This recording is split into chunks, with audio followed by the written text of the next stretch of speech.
Pausing and resuming a campaign. Campaigns may be paused and resumed anytime by switching back and forth from published to draft mode.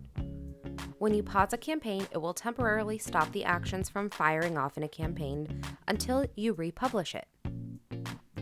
Step 1 is click into the campaign you wish to pause. In the top right corner, click Published, and from the dropdown, toggle to Draft.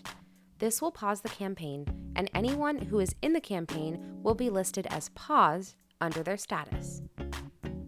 You can check this by clicking into the number of leads within the campaign, and in the middle column under Status, you will see that they are paused. In order to resume the campaign, repeat steps 1 and 2, but instead of toggling from Published to Draft, you'll now toggle from Draft to Published. The campaign will be active again. Please note that those who are already in the campaign will be resumed at the step they were paused at, and any time delays will still remain.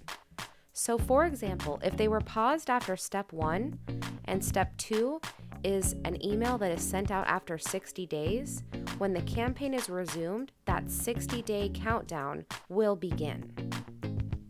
Congratulations, you now know how to pause and resume a campaign.